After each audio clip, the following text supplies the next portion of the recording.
주님을 느끼네. 저녁 노을 속에 주님을 만나네.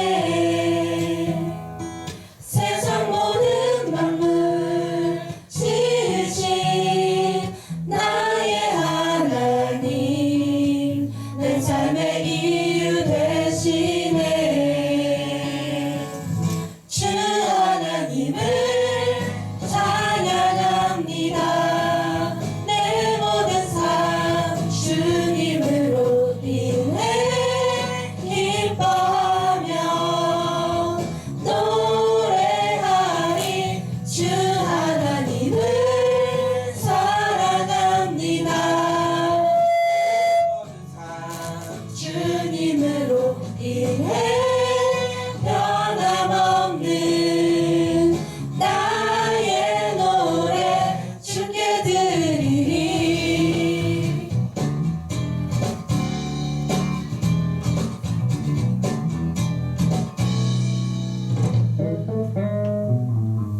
주를 예배할 때 그 숨결 느끼네.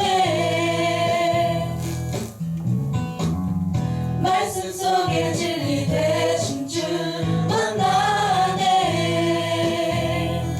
주는 나의 기쁨 장소와 위로 되시니 찬양의 이유 되시네. 주 하나님을 찬양합니다. 내 모든 삶 주님으로 인해 기뻐하며 노래하리. 주 하나님을 사랑합니다. 내 모든 삶 주님으로 인해 변함없는 나의 노래. 주 하나님을 찬양합니다. 내 모든 삶 주님으로 인해 기뻐하며 노래하리. 주 하나님을 사랑합니다. 내 모든 삶 주님으로 인해 변함없는 나의 노래 주께 드리리.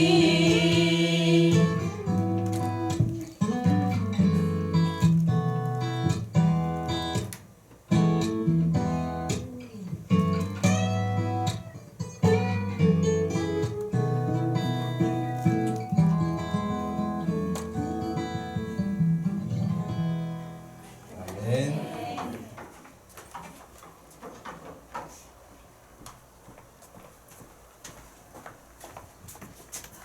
우리한테는 이런 찬양하라면 좀 어려울 것 같아요. 요즘 찬양곡의 리듬은 좀 우리가 하던 때하고 많이 달라진 것 같아서 정신 바짝 차리지 않으면 못할 것 같아요.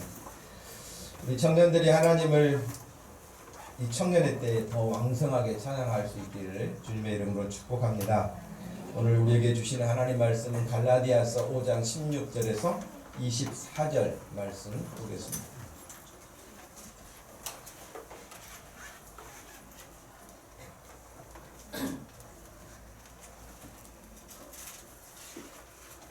갈라디아서 5장 16절에서 24절 말씀.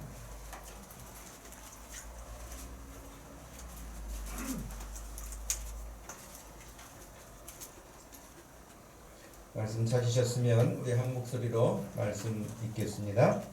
내가 이르노니 너희는 성령을 따라 행하라. 그리하면 육체의 욕심을 이루지 아니하리라. 육체의 소욕은 성령을 거스르고 성령은 육체를 거스리나니 이 둘이 서로 대적하므로 너희가 원하는 것을 하지 못하게 하려 함이니라. 너희가 만일 성령의 인도하시는 바가 되면 율법 아래 있지 아니하리라. 육체의 일은 분명하니 곧 음행과 더러운 것과 호색과 우상숭배와 주술과 온수 맺는 것과 분쟁과 시기와 분냄과 당 짓는 것과 분열함과 이단과 투기와 술취함과 방탕함과 또 그와 같은 것들이라. 전에 너희에게 경계한 것 같이 경계하노니 이런 일을 하는 자들은 하나님의 나라를 유업으로 받지 못할 것이요 오직 성령의 열매는 사랑과 희락과 화평과 오래 참음과 자비와 양선과 충성과 온유와 절제니 이 같은 것을 금지할 법이 없느니라. 그리스도 예수의 사람들은 육체와 함께 그 정욕과 탐심을 십자가에 못 박았느니라. 아멘. 성령님과 친밀도를 높이라 는 제목으로 말씀을 전합니다.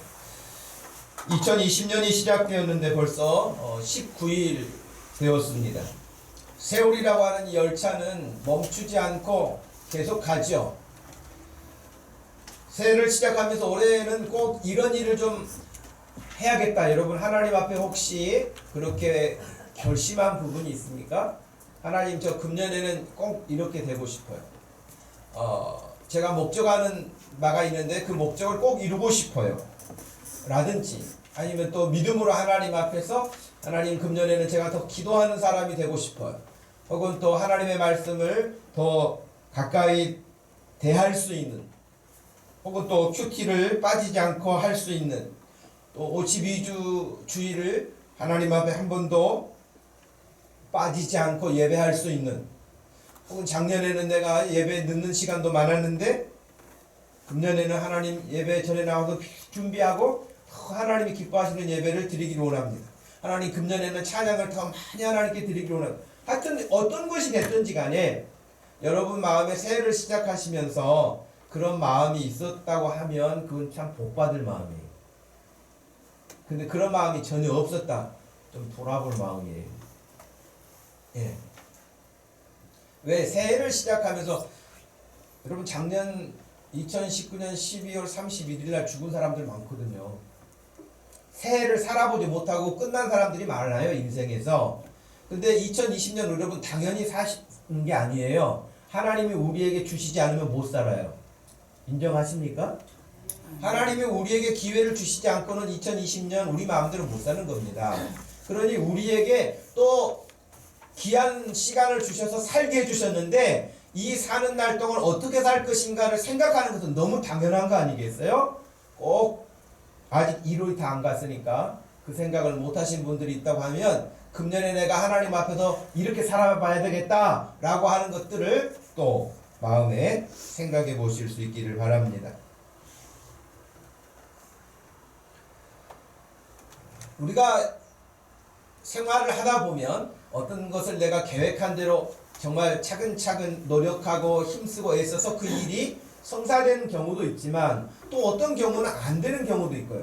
또 반대로 전혀 내 노력하고는 상관없이 정말 선물을 받은 것처럼 어떤 일들이 내게 주어지기도 하고 이루어지기도 하고 그런 경험들을 우리가 하죠. 또 어떤 상황에서는 진짜 이것은 내 힘으로 될 수가 없어. 하나님 도와주세요 라고 하나님을 찾고 도움을 요청하는 그런 경우도 있죠. 저는 이제 그런 여러 가지 지금 말씀드린 것을 전제해서 우리 모두가 2020년도를 살면서 성령님과 친밀도가 높아갔으면 좋겠다 하는 것이 목사의 마음이에요. 여러분의 심령이 성령님과 아주 친밀도가 높아졌으면 좋겠다. 그러려면 여러분 성령님과 친밀도가 높아지려면 어떻게 해야 될까요? 일단은 내가 친하고 싶어하는 그분이 누구신가를 알아야 되지 않겠어요? 성령님이 누구신가를 알아야죠. 내가 사람하고 친해지려고 해도 그 사람이 어떤 사람인지 뭘 좋아하는지 뭘 싫어하는지를 이렇게 파악하잖아요. 친해지기를 원한다 하면서 그 사람 싫어하는 것만 골라하면서 어떻게 친해지겠어요? 만나지 않고 어떻게 친해지겠어요? 그 사람을 마음에 품지 않고 어떻게 친해지겠어요? 그럴 수는 없을 거예요. 그렇기 때문에 성령님과 친밀도를 높이려면 첫 번째는 여러분들이 성령님이 누구신지를 알아야 되지 않겠어요? 성령님은 누구실까요? 성령님은 성령님이시죠. 이게 답이에요. 왜냐하면 성령님은 하나님이시거든요. 우리는 그냥 하나님을 믿습니다 라고 했을 때는 그 하나님 안에는 성부 하나님, 성자 예수 그리스도 하나님, 성령 하나님, 이 삼위 하나님을 우리가 믿는 거잖아요. 그죠? 그러니 성령 하나님도 우리가 생각할 때 그냥 하나님 아버지만 하나님이 되시는 게 아니고 성령 하나님이신 것을 꼭 기억해야 됩니다. 그래서 제가 하여튼 가능한 대로 우리 교회에서 어떤 표현을 할 때 성령님이라고 하기도 하지만 성령 하나님이라는 표현을 제가 일부러 하는 이유가 있어요. 사람들이 성령님에 대한 오해를 하지 않도록 하기 위해서 그렇죠. 삼위 하나님, 삼위일체 하나님, 일단은 이해하기 어려운 부분이에요. 이해할 수 없는 부분이에요. 신비한 부분이기도 해요. 그래서 그런 부분들은 성경에 나와 있기 때문에 우리가 그것을 지식으로 알고 있기는 하지만, 믿기는 하지만 우리 이성적인 논리적으로는 이해가 안 되는 것 사실이에요. 그건 우리가 인정하게 되죠. 다만 하나님이 우리에게 주신 이 성경책에 기록되어 있는 말씀을 통해서 성령 하나님이 어떤 분이신가, 성자 예수 그리스도는 어떤 분이신가, 성부 하나님 아버지는 어떤 분이신가 하는 것을 알게 될 뿐입니다. 그리고 말씀해주는 정도까지만 알 뿐이지 우리는 더 그 이상을 알 수는 없어요. 말씀해주는 것도 다 모르는데 말씀해주는 것 그 이상을 어떻게 알겠습니까? 그거 불가능하죠. 그럼 우리가 성경을 좀 찾아서 보아야 할 것 같은데요. 일단은 성령 하나님, 성령님이 하나님이시다는 사실을 우리가 어떻게 해서 알 수 있을까? 요한복음 14장을 여러분 펴보시기를 바랍니다. 요한복음 14장 6절 말씀부터 봅니다. 11절 말씀까지 보시면서 왜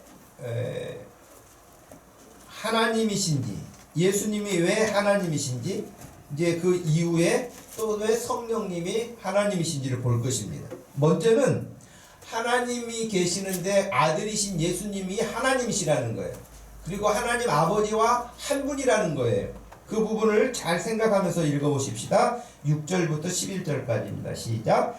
예수께서 이르시되 내가 곧 길이요 진리요 생명이니 나로 말미암지 않고는 아버지께로 올 자가 없느니라. 너희가 나를 알았더라면 내 아버지도 알았으리로다. 이제부터는 너희가 그를 알았고 또 보았느니라. 빌립이 이르되 주여 아버지를 우리에게 보여 주옵소서. 그리하면 족하겠나이다. 예수께서 이르시되 빌립아 내가 이렇게 오래 너희와 함께 있으되 네가 나를 알지 못하느냐? 나를 본 자는 아버지를 보았거늘 어찌하여 아버지를 보이라 하느냐? 내가 아버지 안에 거하고 아버지는 내 안에 계신 것을 내가 믿지 아니하느냐? 내가 너희에게 이르는 말은 스스로 하는 것이 아니라 아버지께서 내 안에 계셔서 그의 일을 하시는 것이라. 내가 아버지 안에 거하고 아버지께서 내 안에 계심을 믿으라. 그렇지 못하겠거든 행하는 그 일로 말미암아 나를 믿으라.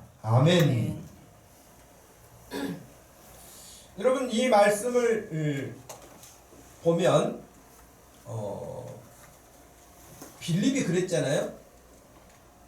빌립이 이르되 주여 하나님 아버지를 우리에게 보여주시면 좋겠습니다. 그랬어요. 그랬더니 9절에 예수님이 나하고 지금 같이 시간 보낸 것이 한두 시간도 아니고 이렇게 시간이 길어졌는데 빌립 너는 아직도 모르겠느냐라고 반문하셨어요. 나를 알지 못하느냐? 내가 누군지 아직 너 알지 못하느냐라고 하시면서 나를 본 자는, 그러니까 예수님을 본 사람은 하나님 아버지를 본 것이거늘 어찌하여 아버지를 보여달라고 하느냐라고 하는 거예요. 이 말씀은 뭐겠어요? 예수님과 하나님은 한 분이신 것을 알게 하는 거예요. 나를 보면 하나님을 본 거다 이렇게 말씀하셨단 말이에요. 삼위일체 하나님이시지만 예수님은 하나님을 우리가 가장 더 쉽고 우리의 일상에서 경험할 수 있도록 자신을 드러내신 거예요. 자, 10절 말씀에서는 내가 아버지 안에 거하고, 지금 예수님이 하신 말씀이에요. 하나님 아버지는 내 안에 계신다는 거예요. 그 하나인 것을 또 말씀하시죠. 그걸 네가 믿느냐 믿지 않느냐. 그러면서 예수님은 나는 스스로 지금 이 말을 하는 것도 이 말조차도 내가 스스로 하는 게 아니다. 아버지께서 내 안에 계셔서 그의 일을 하시는 것이다. 내가 아버지 안에 거하고 아버지께서 내 안에 계심을 믿으라. 그것이 믿어지지 않으면 어떻게 하라 그랬어요? 행하는 그 일로 말미암아 나를 믿으라 그랬어요. 그런 여러분, 예수님이 행하신 그 모든 일들 가만히 생각해 보세요. 사람으로서 할 수 있는 일인가요? 죽은 자를 어떻게 살려내요? 말씀으로 어떻게 병을 고쳐요? 가보지도 않았는데 그 사람이 병이 나았어요. 귀신들에게 명령도 내리지 않았는데 벌써 벌벌 떨어요. 하나님이 아니시면 할 수 없는 그런 일들이 예수님을 통해서 일어났는데 그 일을 보고 이건 사람으로 할 수 있는 일이 아니구나. 그것을 통해서라도 믿으라고 예수님이 말씀해 주신 거예요. 여러분 16절 말씀으로 가보시기를 바랍니다. 16절 말씀에서 17절 말씀도 한번 같이 읽어보십시다. 시작. 내가 아버지께 구하겠으니 그가 또 다른 보혜사를 너희에게 주사 영원토록 너희와 함께 있게 하리니 그는 진리의 영이라. 세상은 능히 그를 닫지 못하나니 이는 그를 보지도 못하고 알지도 못함이라. 그러나 너희는 그를 아나니 그는 너희와 함께 거하시며 또 너희 속에 계시겠음이라. 아멘. 여기 이제는 예수님이 말씀하시기를 16절에 내가 아버지께 구하겠으니 그가 또 다른 보혜사. 보혜사라는 말은 변호인, 변호사, 나를 보호하고 나를 대변해주고 하는 그런 의미를 품고 있는 것이 보혜사예요. 그런데 그런 분을 보내주시겠다고 했는데 그분이 바로 성령님이시거든요. 근데 그 성령님이 너희에게 오시면 영원토록 너희와 함께 있을 것이다. 그렇게 말씀하셨어요. 그러면서 17절 마지막 부분에 보세요. 너희는 그를 아나니 그는 너희와 함께 거하시며 또 너희 속에 계실 것이다. 라고 말씀을 하셨습니다. 그래서 그 성령 하나님이 공식적으로 이 땅에 임하신 사건이 있어요.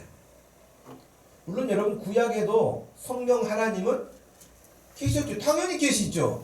하나님 아버지만 계시는 게 아니잖아요. 삼위일체 하나님이시니까요. 당연히 성부, 성자, 성령 하나님이 구약에도 계시죠. 특별히 창세기 1장에 보면 하나님의 신이 수면에 운행하시니라고 했을 때 그 하나님의 신이라고 하는 르하라고 하는 그 단어는 헬라어 성경에서는 성령으로 번역을 해요. 그러니까 성령님이 그 당시에도 하나님이 천지 창조하신 그 모든 일에 수면에 운행하셨다라고 그렇게 표현하고 있는 것입니다. 그런데 그 성령님이 공식적으로 우리 가운데 임하신 사건이 있는데 그게 바로 오순절 성령 강림 사건이에요.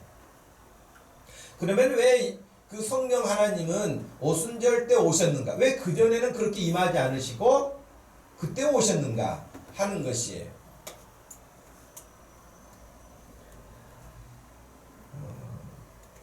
성령 하나님은 우리 각자 한 사람 한 사람에게도 임하시고요. 우리 교회 공동체 안에도 그 성령님은 임하십니다. 그러니까 여러분 이 시간에 예배 드리는 이 예배 시간을 통해서도 그 성령 하나님을 이렇게 경험하는 사람이 있는가 하면 전혀 그걸 경험을 못하는 사람도 있어요. 우리가 왜 예배 드리기 전에도 기도로 준비하고 또 찬양을 하고 뭐 이런 이 시간을 갖느냐면요. 성령 하나님께서 우리 가운데 임재하시는 그 일을 우리 영적으로 터득하고 경험하고 인식하기 위함이에요. 찬양 자체를 하나님께 영광을 돌리는 것도 있지만요. 우리가 일주일, 여러분 가만히 생각해 보세요. 일주일 동안 여러분 얼마나 성령 하나님을 그 마음에 집중해서 사십니까? 어렵죠? 여러분 직장생활, 학교생활, 또 여러분의 개인의 생활 이런 것들 다 하시느라고 하나님에 대해서 집중하는 시간이 얼마나 되지 못한다는 거죠. 그렇기 때문에 예배를 통해서 그 집중하는 거예요. 하나님이 예배 드리러 나왔어요. 그럼 이 시간에 예배 드리는 중에 하나님 저를 만나주시고 제가 주님을 또 만나게 하시고 주님이 말씀하신 것을 깨닫게 하시고 이것을 마음을 열어서 주님을 향하는 거거든요. 그러면서 찬양도 하는 거거든요. 그런 마음을 가지고 말씀도 듣는 거거든요. 그런 중에 성령 하나님이 여러분에게 역사하시는 어떤 일들을 경험하게 되는 거예요. 근데 여러분 그 일은 여기 있는 사람이랑 동일하게 경험하는 게 아니에요. 어떤 사람은 정말 뜨겁게 경험하기도 하고 어떤 사람은 전혀 경험을 못하기도 하고 그래요. 그래서 여러분 어떤 예배 모임에 가면 자기가 뭐 특별히 막 준비를 많이 하고 온 것도 아닌데 그 분위기가 자기가 예배하는 중에 자기도 그냥 은혜가 돼. 여러분 그런 경험 해보시지 않았습니까? 그냥 뭐 사람이 많아가지고 그냥 어떤 거기 그 사람들로 인하여서 내게 주어진 위압감이나 혹은 사람들로 인하여서 주어지는 그런 분위기 이런 것이 아니라 정말 성령 하나님이 나를 포근히 감싸주시는 그런 느낌을 받는 그런 하나님의 임재를 경험하게 되는 경우가 있어요. 근데 어떤 모임에 가면요 냉랭할 때가 있어요. 정말 냉랭할 때가 있어요. 그래서 여러분 기도하라는 거예요. 여기 있는 우리가 하나님을 정말 사모하는 마음을 가지고 하나님을 향하여 집중하여서 예배할 때에 나만 그러는 게 아니라 옆에 사람이 그런 마음을 가질 때 어떤 전혀 모르는 사람이 우리 교회에 지금 예배 드리는데 왔다. 그러면 그 사람조차도 우리 가운데 임하신 성령 하나님을 경험하게 되는 거예요. 믿습니까? 그렇기 때문에 여러분 하나님께 예배 드리면서 그 경험을 못하고 하는 사람 목사로서 제일 안타까운 거예요. 왜 제가 여러분 예배 시간에 예배하는 일에 집중하세요. 졸지 마세요. 다른 일 하지 마세요. 뭐 스마트폰 보지 마세요. 막 이런 말을 합니까? 다 방해하는 거거든요. 하나님을 경험하도록 하는 일을 다 방해하는 것들이거든요. 근데 그런 것들을 다 하면서 어떻게 하나님을 경험해요? 안 됩니다. 제가 지난주에 어떤 곡을 찾으면서 어떤 찬양하는 그 모임을 봤거든요. 근데 그 2부 예배 드리는 모임인데 거기 2부 예배는 어른들도 예배를 드리지만 주로 학생들. 근데 그 성가대가 누구냐면 중고등부 학생들하고 교사들이 성가대를 하더라고요. 근데 한 20-30명 정도 될 것 같아요. 예배당에 서서 찬양을 하는데 저는 처음 보게 됐는데 그들 가운데 하나님의 은혜가 임한다는 사실을 영상을 통해서 제가 보면서도 느꼈어요. 왜? 그들의 찬양하는 모습이나 그들의 얼굴이나 그들의 모든 찬양하는 어떤 그 시간을 통해서 제가 느끼게 돼요. 그 사람들은 어떤지 모르겠어요. 제가 봤을 때 그들도 느낄 거예요. 근데 제가 그런 느낌을 받았는데 그 밑에 댓글을 이렇게 써놓은 사람들도 보니까 그 사람들도 저와 같은 마음을 갖고 있어요. 그래서 제가 여러분들에게 한번 그걸 보여드리려고 해요. 오늘 보여드리는 건 아니고 기회 드릴 때 한번 보여드리려고 해요. 그들이 어떻게 하나님을 찬양하는지. 그래서 어떤 분은 그 찬양하는 모습을 보고 우리 교회 중고등부 애들을 데리고 그 교회 한번 가서 보여주고 싶다. 같이 예배를 한번 드리고 싶다. 그런 이야기까지 하더라고요. 오나기는 저를 보세요, 여러분. 저 안 보는 사람들은 스마트폰을 보거나 졸거나 둘 중에 하나예요. 저를 보세요. 우리가 예배 드리는 이 예배에 하나님이 임재하셔서 우리 가운데 함께 계시는데 저와 여러분과 우리 가운데 임하신 그 성령 하나님을 인하여서 다른 사람에게 은혜가 끼쳐질 수 있는, 영향력을 줄 수 있는 그런 성령 하나님의 도구가 되기를 축복합니다. 아멘. 내게도 성령님이 임하시고 옆에 분에게도 임하시고 우리 가운데 임하신 성령님으로 인하여서 찬양할 때도 너무 기쁘고, 말씀을 들을 때도 내가 몰랐던 말씀인데 깨닫게 해주시고 교훈을 받게 하시고, 아 내가 이렇게 살아야겠다 그런 마음에 결심하게 하시는 분, 그 바로 성령 하나님이 하시는 일이거든요. 근데 왜 창조 때부터 계셨던 성령 하나님이 왜 신약이 돼서 오순절 때야 임하셨는가 하는 거예요. 여러분, 이사야 59장 이 말씀은 같이 한번 읽어보겠습니다. 1절과 2절 시작. 여호와의 손주가 구원하시는 것이 좋아하며 너와 그하여 듣지 못하신 저하니라. 오직 너희 죄악이 너희와 너희 하나님 사이를 갈라놓았고 너희 죄가 그의 얼굴을 가리려서 너희에게서 듣지 않으시게 함이니라. 아멘. 여호와의 손이 짧아서 너희를 구원 못하는 게 아니다. 하나님의 귀가 둔하여서 너희들의 하는 이야기를 듣지 못하신 것도 아니다. 다만 너희 죄악이 너희하고 너희 하나님 사이를 갈라놓았다는 거예요. 그러니까 하나님과 우리 사이를 갈라놓은 것은 죄예요. 여러분, 죄 가운데 거하면 하나님이 기뻐하시지 않을 뿐만 아니라 하나님의 영이신 성령 하나님이 우리 가운데 기뻐하시잖아요. 우리 가운데 거하실지라도 그 성령 하나님이 우리의 삶을 극대화시켜주지 않아요. 복되게 하지 않아요. 죄악이 우리 가운데 머물고 있는 한 성령 하나님이 마음껏 우리를 하나님이 기뻐하시는 모습으로 쓰시지 않습니다. 그렇기 때문에 죄악, 죄, 이것이 하나님과 우리 사이를 이간하는 거예요. 왜 우리가 일주일을 지내고 하나님께 한번 이렇게 주일 예배를 드리면서 예배를 통해서 하나님의 은혜를 못 누리는가? 여전하게 죄를 품고 있으면 어떤 말씀에 씨앗을 뿌려도 튕겨 나갈 뿐이지 그 말씀으로 은혜를 누리지는 못해요. 그래서 여러분, 회개하라고 하는 것이죠.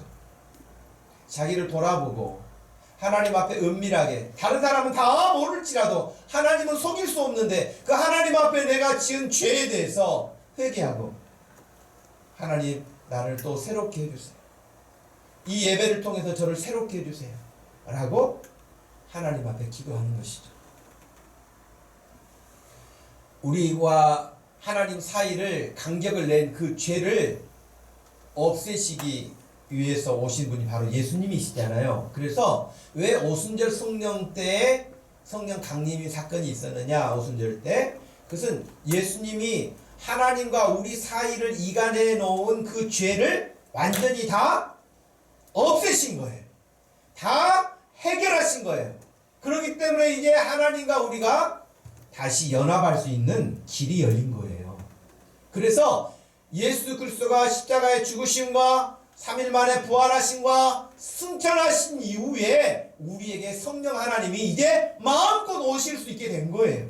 왜? 더 이상 우리 가운데 죄가 있지 않도록 하나님이 예수님 때문에 우리를 그렇게 받아주시기 때문에 그런 거예요. 그래서 성령님이 오신 거예요. 우리가 요한복음 14장에서 읽었던 말씀처럼 그 보혜사 성령님이 오시면 그분은 오셔서 너희를 떠나지 않고 영원히 함께 하실 거라고 말씀하셨습니다. 너무 놀라운 일 아니세요? 여러분, 하나님이 여러분에게 찾아오셔가지고 여러분을 떠나지 않고 영원히 함께 하시겠다고 하는 말씀이 여러분 개인에게 있어서 좀 놀라운 일 아니세요? 저는 개인적으로 굉장히 놀라워요.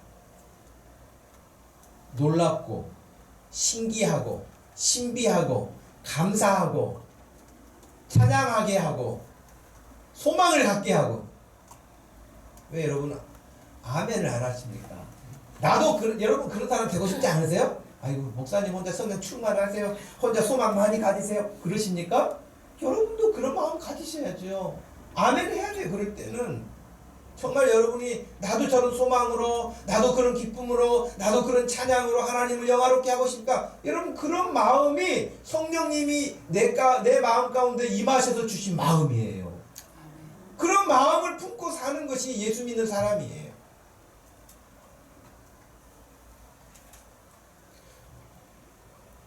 그러니 성령 하나님이 어떤 사람에게든지 임하시면 그 사람의 인생은 완전히 달라져요. 완전 바뀌어요. 이전에 가졌던 그 느낌하고 전혀 다른 삶을 살게 돼요. 이건 경험하지 않으면 설명으로 될 수 있는 일이 아니에요. 이건 어쩔 수 없어요. 개인이 경험해야 돼요. 옆에 사람이 은혜를 많이 받았다 해서 나도 덩달아 받는 게 아니에요. 그것을 볼 수는 있지만 그것을 내가 옆에 사람 받았기 때문에 나도 덩달아 받을 수는 없어요. 하나님은 내 개인이 경험해야 될 영역이에요. 믿음 좋은 아내가 있다고 해서 남편이 절로 되거나 믿음 좋은 남편 때문에 아내가 믿음 좋은 부모 때문에 자녀가 자동으로 받는 게 아니에요. 그것은 인격적으로 하나님을 개개인이 만나야 하는 문제인 거예요. 하나님은 이 시간도 성령님을 통하여서 여러분을 만나기를 원하십니다. 여러분의 마음을 두드리시고 여러분 한 사람 한 사람을 대면하시면서 너 나하고 더 친밀하기를 원한다. 내가 너에게 들어가기를 원하고 너는 나에게 들어오기를 원한다. 우리 같이 함께 살기를 원한다 하는 것이 성령 하나님이 우리 가운데 오셔서 하는 거예요. 그러니 이 시간에 여러분이 마음의 문을 열고 성령님 오세요 라고 마음의 문을 열면 성령 하나님이 할렐루야 너무 기쁨으로 여러분 가운데 임하셔서 여러분의 삶을 변화시키는 것입니다. 여러분 그래서 한때 책 제목이 책도 나왔는데요. 성령님 안녕하세요 라는 책도 있었어요. 굉장히 좀 친근하지 않아요? 친근하지 않으세요? 뭐 집사님 안녕하세요 뭐 그렇게 인사하는 것처럼 성령님 안녕하세요 그렇게 인사하고 친밀도를 높이는 것처럼 여러분도 한번 해보시겠어요? 성령님 안녕하세요. 성령님 안녕하세요. 성령님 감사합니다. 성령님 감사합니다. 성령님 환영합니다. 성령님 환영합니다. 예, 여러분 마음에 그렇게 성령님을 환영할 때에 성령 하나님이 여러분 마음 가운데 아주 기쁨으로 임재하셔서 여러분의 삶을 놀랍게 바꾸시고 새롭게 하시고 소망 가운데 세워가실 줄로 믿습니다. 아멘. 여러분 성령이라고 하는 단어를 검색하면요 신구약 성경에 197번이 나와요. 그런데 성령이라는 단어가 50번 나오는 성경책이 있어요. 어딜까요? 그러니까 197번이 나와요. 성령. 물론 성령이라고 하는 단어만 쳤을 때 그러는 거예요. 그런데 50번이 사도행전에 나온다는 거예요. 그래서 누구는 사도행전을 성령행전이라 그렇게도 말을 해요. 그러니 성령님께서 그렇게 오순절에 임하시고 개인에게도 임하시고 교회에게도 임하시고 그렇게 역사하시는 그 내용들이 사도행전의 역사거든요.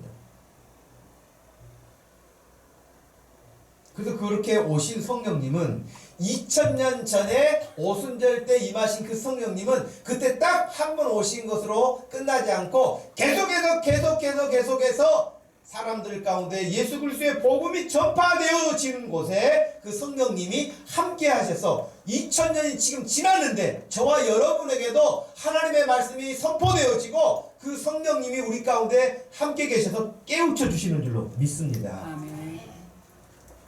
여러분 고린도전서 3장 16절과 6장 19절 말씀을 같이 한번 읽어보십시다. 너희가 하나님의 성전인 것과 하나님의 성령이 너희 안에 계시는 것을 알지 못하느냐? 너희 몸은 너희가 하나님께로부터 받은 바 너희 가운데 계신 성령의 전인 줄을 알지 못하느냐? 너희는 너희 자신의 것이 아니라. 아멘. 여기 보면 여러분 너희는 하나님이 임재, 성령 하나님이 임재해서 계시는 하나님의 성전이라는 거예요. 여러분 자신이. 믿습니까?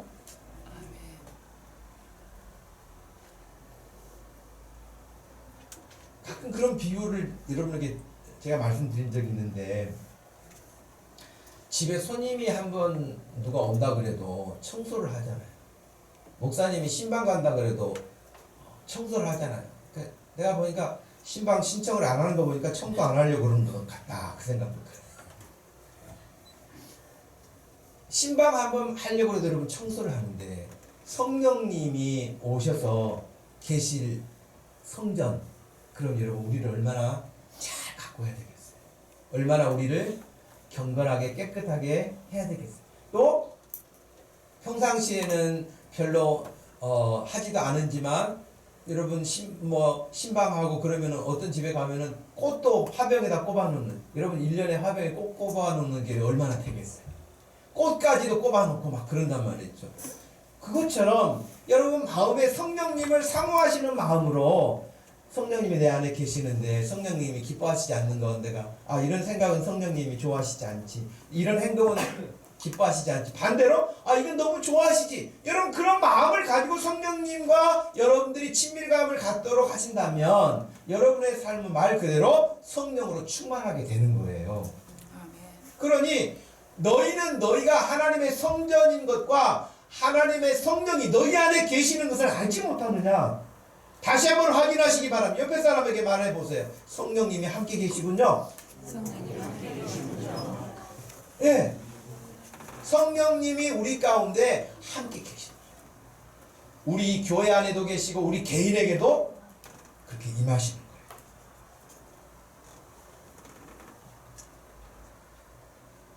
그리고 내가 근데 목사님 성경에는 진짜 그렇게 기록이 돼 있는데요, 제 마음에는 성령님이 와 계시는지 안 계시는지 좀 표시가 안 나요. 그럴 수 있거든요. 그죠? 내 의지하고 상관없이 갑자기 할렐루야 막 그런다든지, 찬양이 나온다든지, 기도하려고 앉았는데 막 2시간을 하고 있다든지, 이거 진짜 내 힘이 아니네? 막 이런 느낌을 가질 텐데, 성령님이 와 계신다 그러는데 내가 지금 성령님이 어디 계신가? 별로 느낌이 안 올 수 있다는 거예요. 고린도전서 12장 3절이 여러분과 함께 성령님이 계신다고 하는 증거를 제시하고 있습니다. 한번 읽어보십시다. 그러므로 내가 너희에게 알리노니 하나님의 영으로 말하는 자는 누구든지 예수를 저주할 자라 하지 아니하고 또 성령으로 아니하고는 누구든지 예수를 주시라 할 수 없느니라. 아멘. 여기 보면 성령님이 아니시면 절대 예수님을 마음에 인정 못하게 한다는 거예요. 사탄은, 마귀는 우리를 하나님으로부터 멀어지게 하고 죄짓게 하고 하나님을 떠나게 하고 멸망의 길로 빠지게 하는 것이 사탄, 마귀가 하는 일이에요. 그러나 성령님이 오시면 말씀을 듣고 설교를 통해서 예수님을 자신의 주라고 신하게 하는 거예요.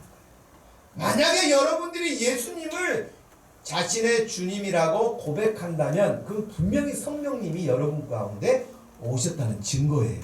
믿으시기를 바랍니다. 아멘. 내가 막 방언을 하고 내가 뭔가를 막 대단하게 해야 성령이 내게 임한 증거다, 그런 게 아니에요. 성령님이 아니시고는 결코 예수님을 내가 믿을 수가 없는데, 내가 다른 건 몰라도 예수님 믿습니다. 그렇다면 성령님이 지금 와 계신 거예요. 고린도후서 1장 22절 말씀에서는 그가 또한 우리에게 인치시고 도장을 찍었다는 거예요. 보증으로 우리 마음에 성령을 주셨느니라. 아멘. 여러분, 우리가 어떤 것을 더 확증하기 위해서 사인을 하고 공증을 하고 계약서를 쓴 다음에 다 그런 일을 거치잖아요. 그것처럼 우리에게 하나님이 주신 그 은혜로 구원하시고 너는 내 백성이다, 내가 너를 구원했다, 너는 영원한 생명이 있다 라고 그것을 인치시고 보증하기 위해서 그 보증수표로 우리에게 보내신 분이 성령 하나님이시라는 거예요. 너무 놀랍죠?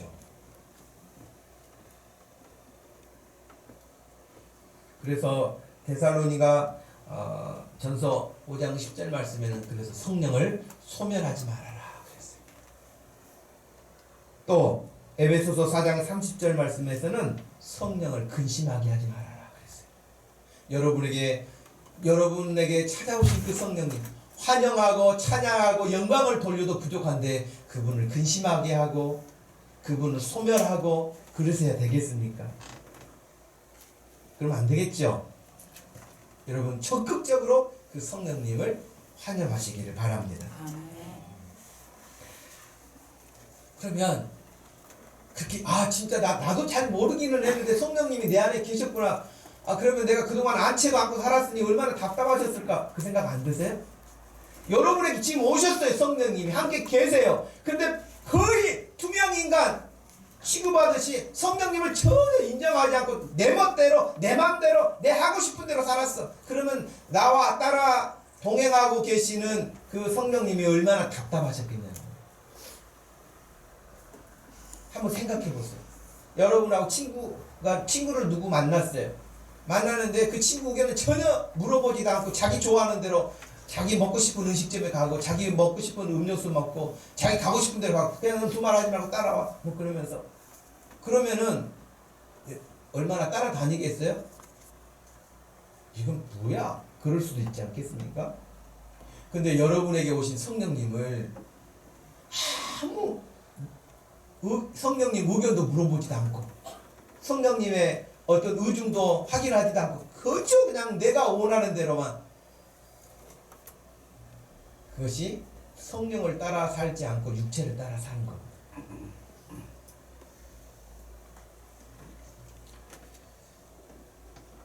그래서 여러분 우리가 성령님하고 내 안에 계시는 그 성령님하고 친밀도를 높이려면 어떻게 해야 되는가? 그럼 오늘 우리가 읽었던 본문에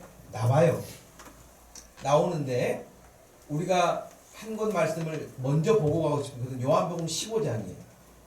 거기에서 우리가 어떻게 하면 예수님과 친밀감을 가질 수 있는가를 힌트를 얻을 수 있는 것처럼 마찬가지로 성령님도 그러는데 요한복음 15장 4절에는 그러셨어요. 내 안에 거하라 나도 너희 안에 거하리라. 가지가 포도나무에 붙어있지 아니하면 스스로 열매를 맺을 수 없음같이 너희도 내 안에 있지 아니하면 그러하리라. 나는 포도나무여 너희는 가지라. 그가 내 안에 내가 그 안에 거하면 사람이 열매를 많이 맺나니 나를 떠나서는 너희가 아무것도 할 수 없다. 그러셨어요.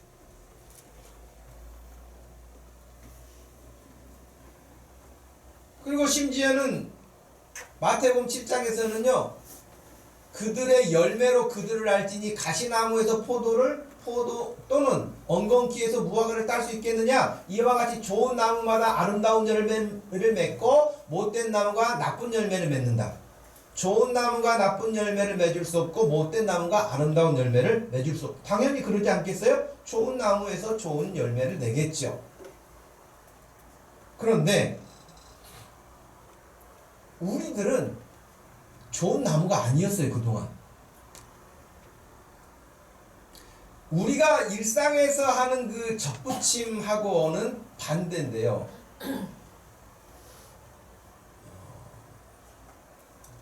여러분 그 접붙임을 해본 경험이 있는 분들에서 우리 허금적 할아버지도 접붙이기를 해보신 적 있으시죠? 감나무라든지 예. 보통은 이제 감나무 대봉이라든지 혹은 단감이라든지 이런 감나무 가지를 꺾어다가 접붙이기를 지금 여러분 제 왼쪽에 있는 사진처럼 거기 잘라내고 거기를 약간 간격을 내서 지금 두 번째 그림처럼 저 가지를 갖다가 꽂고 그리고 공기가 들어가지 않도록 아주 밀착시키는 거예요. 그러면은 이게 붙어요. 그래가지고 전에는 똘감나무여가지고 먹지도 못했는데 이제 입순에서 나면 단감이 열리는 거예요.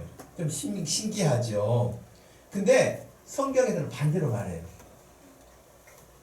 네가 온 돌감나무였는데 돌감나무 흔히 표현한 똘감이에요. 똘감나무였는데 칙침을 받고 본성을 거스러 좋은 감람나무에 우리가 접붙임이 됐다는 거예요. 우리나라에서는 감이 마음에 안 들면 감나무를 잘라버려요. 그래가지고 밑둥만 저렇게 남아요. 그리고 거기다 좋은 가지를 갖다 붙여요. 근데 성경은 반대예요. 우리가 돌감람나무였기 때문에 우리 돌감람나무 가지를 갖다가 좋은 나무에다 갖다 붙였다는 거예요. 좋은 나무가 누구예요? 예수님이세요. 그 예수님에게 우리를 접붙여가지고 이렇게 하나가 되니 그런 다음에는 우리에게 당연히 열매가 어떤 열매가 맺히겠어요? 좋은 열매가 맺힌다는 것이죠. 예수 믿지 않으면 돌 감람나무에서 거둘 게 없는 거예요. 먹을 게 없는 거예요. 아름다운 열매를 맺지 못해요. 그런데 우리가 이제 예수님을 믿고 예수님과 하나가 되고 그런 것처럼 성령님이 내 안에 오셨다고 그랬잖아요. 오셨으면 우리가 보았던 말씀 16절 말씀, 내가 이르노니 너희는 성령을 따라서 행하라. 네가 가는 대로 성령님을 끌고 가지 말고 성령님이 가고자 하는 곳에 네가 따라가라, 그렇게 말해요. 내가 이르노니 너희는 성령을 따라 행하라. 25절, 만일 우리가 성령으로 살면 또한 성령으로 행할지니 그랬어요.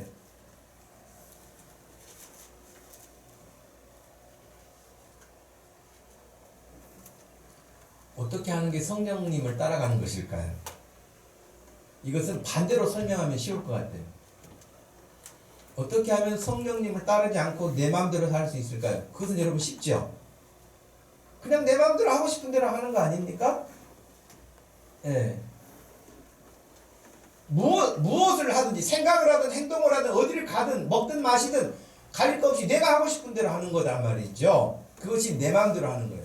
그런데 그 19절 말씀부터 보십시오.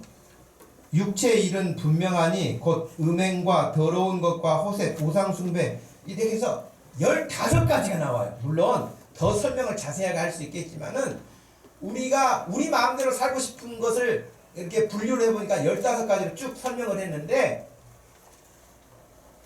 내 육체가 원하는 대로 살지 않고 반대로 사는 거예요. 이제 성령을 따라 산다는 것은 내 몸이 원하는 대로, 내가 살아왔던 습관대로, 내 생각대로 사람의 눈치 보면서 그렇지 않다고 하는 것이, 그 반대로 사는 것이 성령을 따라 사는 것이에요.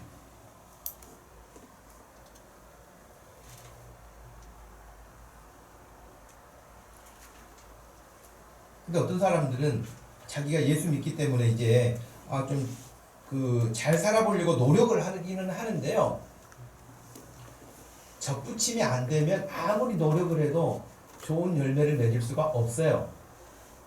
반대로 여러분들이 예수님을 확실하게 믿기만 하면 여러분은 저절로 열매가 맺혀요. 신기하죠? 그럼 원리는 간단하지 않겠습니까? 돌 감람나무가 아무리 참 감람 열매를 맺으려고 해도 맺히겠습니까? 자기 본성이 돌 감람나무인데. 그런데 딱 참 감람나무에 접붙임이 되면 그냥 가만히 있는데도 참 감람 열매를 맺는 거예요. 여러분이 막 뭔가를 내가 착한 일 좀 하루에 일선을 해야겠다 그래가지고 되는 게 아니고, 여러분이 예수님을 확실하게 믿고 예수님 안에 거하시면 여러분 안에 계시는 성령님이 여러분의 삶을 통해서 좋은 열매를 맺게 하는데, 그게 성령의 9가지 열매인 거예요.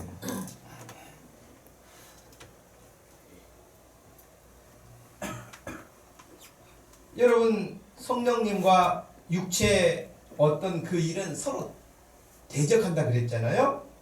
17절에 육체의 소욕은 성령을 거스르고 성령은 육체를 거스르나니 이 둘이 서로 대적함으로 너희가 원하는 것을 하지 못하게 함이니라. 그래서 내가 이르노니 너희는 성령을 따라 행하라. 그리하면 육체의 욕심을 이루지 아니하리라 그랬거든요.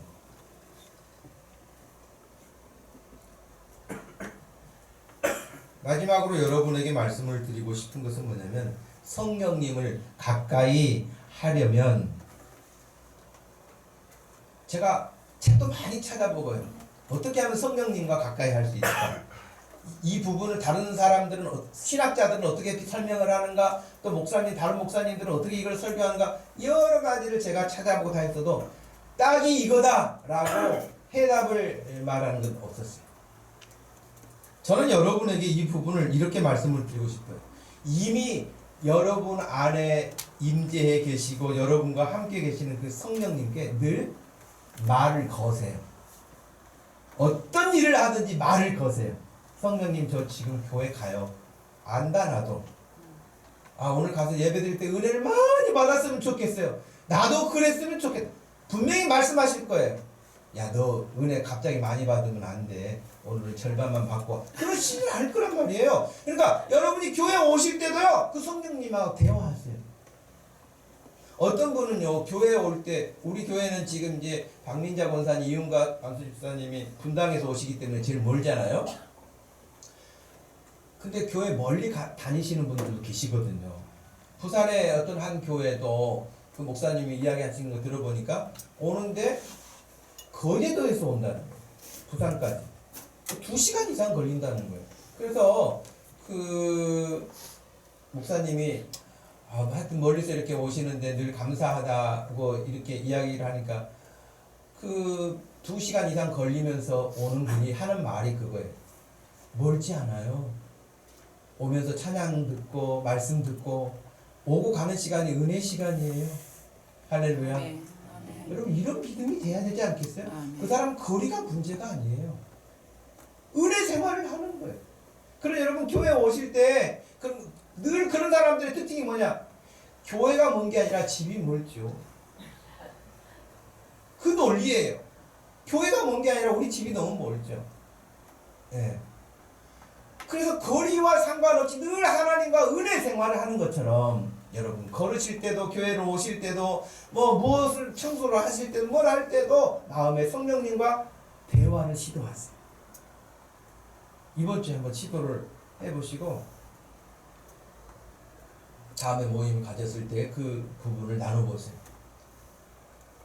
생각보다 성령님이 굉장히 기뻐하셔서 말씀을 너무 많이 하셔가지고 여러분이 잠깐만요 오늘은 그만 이럴지도 몰라요.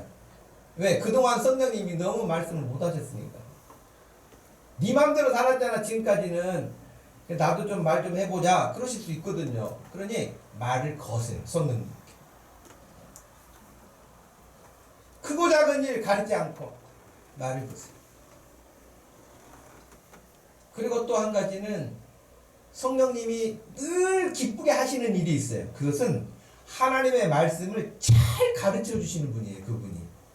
성령님은 요한복음 14장 말씀에 따르면 하나님의 말씀을 너무 잘 가르쳐 주시는 분이고 깨우쳐 주시는 분이에요. 그러니 여러분이 말씀을 가까이 하면 성령님과 또 친밀도를 높일 수 있어요. 왜? 내가 성경을 읽는데 잘 모르거든. 그러니까 성령님 그건 이런 뜻이야 라고 여러분을 감동 주시는 거예요. 말씀을 가까이 할 때. 그게 얼마나 여러분 좋아요? 신앙생활이 행복한 거예요. 신앙생활이 즐거운 거예요. 아멘. 여러분의 신앙생활 여러분 그래야 되지 않겠어요? 한 가지를 더 말씀을 드린다면 그렇게 대화를 늘 말씀을 먼저 말을 걸고 말씀을 묵상하고 그리고 그 내게 주신 그 하나님의 은혜를 다른 사람하고 공유하는 거예요. 공유하면 내게 주신 그 은혜를 옆에 사람도 보면서 같이 누리게 돼요. 그러면 그 사람도 선한 영향력을 받아가지고 그 사람도 성령님을 사모해요. 그래서 성령의 역사가 이루어지는 거예요. 그러니 여러분 마을 모임할 때 제가 질문을 그냥 막 아무거나 쓰는 게 아니에요. 질문을 쓸 때도 여러 가지로 생각을 하고 쓰는 건데 여러분이 그 마을 모임 할 때도 이 성령님이 함께 하시는 은혜들을 나누는 거예요. 거기서 불평하거나 원망하거나 마음에 안 들거나 이런 거 이야기할 것이 없어요. 내게 주신 은혜도 너무 많아가지고 그것 말하기도 좀 부족하지 않아요? 전제가 있겠죠. 성령님하고 친밀했을 때는 그 할 말이 많은데 친밀도가 떨어지면 불평이 많아요. 이것도 싫고 아무개도 보기 싫고 누구도 마음에 안 들고 맨날 이런 거예요. 그건 성령님이 주시는 마음이 아니에요. 여러분 그래서 여러분들이 성령님 안에 거하시면서 성령님으로 말미암아 받은 그 은혜들을 누리시면서 모이면 성령님이 이런 은혜를 주셨다고 같이 공유하면서 여러분 왜 제가 마을 모임 보고서를 올리라 그러느냐. 여러분 우리가 한 마을에 속해 있으면 다른 마을은 모르잖아요. 저쪽에는 무슨 좋은 은혜를 받았는지 모르잖아요. 근데 내가 하나님께 받은 은혜가 이렇습니다라고 올려놓으면 다른 마을도 가가지고 이 마을에도 이런 은혜를 받았구나 공유가 되는 거 아닙니까? 우리가 받은 은혜 절대 모르게 해야 돼. 그래가지고 꽁꽁 말도 천천히 하고 안 들리게 하고 그렇지 않잖아요. 하나님이 주신 은혜가 너무 감사해서 공유하고 옆에 사람도 다른 사람도 또 은혜를 받고 여러분 교회가 얼마나 하나님의 은혜로 충만해지겠어요. 우리 목동 주심교회가 이런 교회가 되어서 22절 말씀하신 것처럼 오직 성령의 열매를 말씀하시면서 이 같은 것을 금지할 법이 없다 그러셨어요. 성령님이 열매를 맺게 하시는 일에 그 누구도 금지할 법이 없다고 말씀하셨어요. 여러분의 삶 가운데서 우리 성령 하나님의 기뻐하시는 일들이 많이 주렁주렁 풍성하게 맺혀서 우리 하나님께 크게 기쁨이 될 수 있는 그런 믿음 되기를 주님의 이름으로 축복합니다. 아멘. 기도하겠습니다. 하나님 아버지 고맙고 감사합니다. 오늘도 저희들에게 참으로 귀하고 복된 주일을 허락하시고 함께 우리 주님을 예배하고 오늘도 말씀을 전하고 듣는 중에 성령님과 친밀도를 높일 수 있도록 하나님 말씀을 주셨사오니 이번 한 주간도 성령님과 더 가까워지는 시간이 되게 하시고 성령님과 더불어 즐거워하게 해주시고 승리하게 하여 주시옵소서. 예수님의 이름으로 기도하옵나이다. 아멘. 우리 다같이 자리에서 일어나셔서 찬양하겠습니다.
지금은 우리 주 예수 그리스도의 구속하신 은혜와 우리 하나님 아버지의 그 변함없으신 따뜻하신 사랑과 성령 하나님의 위로하심과 우리 가운데 임재하셔서 우리와 더 친밀하기를 원하시는 우리 또한 주님과 성령님과 더 친밀하기를 원하여 마음에 결심하는 사랑하는 모든 성도들 머리머리에 지금부터 영원토록 함께 계실지어다.